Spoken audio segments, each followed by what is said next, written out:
চিত্রনায়িকা শবনম বুবলির অভিনীত নতুন সিনেমা সদর বাড়ির খেলা লোকজ সাংস্কৃতিক ঐতিহ্যবাহী লাঠি খেলাকে কেন্দ্র করে নির্মিত হয়েছে সরকারি অনুদানের সিনেমা সদর বাড়ির খেলা।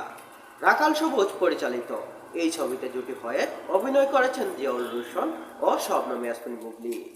বাংলা লাঠিয়াল খেলাদের সংগ্রামী জীবনের গল্প নিয়ে নির্মিত এই সিনেমা গতকাল সারা বাংলাদেশে 23টি প্রেক্ষাগৃহে মুক্তি পেয়েছে। এই সিনেমায় প্রথমবার বড় পর্দায় জুটি হয়েছেন জিয়াউল রোশন ও শবনম ইয়াসমিন বুবলি। তবে মুক্তির আগে সিনেমাটির প্রচারণায় দেখা যায়নি দুই তারকার কাউকেই। এর আগে রোশন অভিযোগ করেছেন সিনেমাটির পারিশ্রমিক এখনো বুঝে পাননি তিনি। অন্যদিকে দীর্ঘদিন ধরেই আড়ালে রয়েছেন বুবলি। সম্প্রতি মা হওয়ার গুঞ্জনে এখনো আলোচনায় আসে তার নাম। শোনা গিয়েছে সম্ভব সন্তান জন্ম দিতে যুক্তরাষ্ট্রে যেতে পারেন তিনি, যদিও এ বিষয়ে নিশ্চিত কোনো তথ্য মিলেনি। নির্মাতা রাখাল সবুজ পরিচালিত সিনেমার প্রযোজনা করেছেন মীর জাহিদ হাসান। এতে আরও অভিনয় করেছেন শহীদুজ্জামান সেলিম, আজাদ আবুল সহ আরও অনেকেই।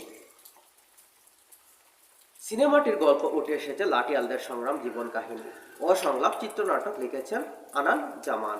উল্লেখ 2022 থেকে 2023 অর্থ বছরে ফুলসিরাত নামে সরকারি অনুদানে পাশ পায় সিনেমাটি। পরে রিভিউ কমিটি পরামর্শে নাম বদলে দেওয়া হয় সদর বাড়ির খেলা।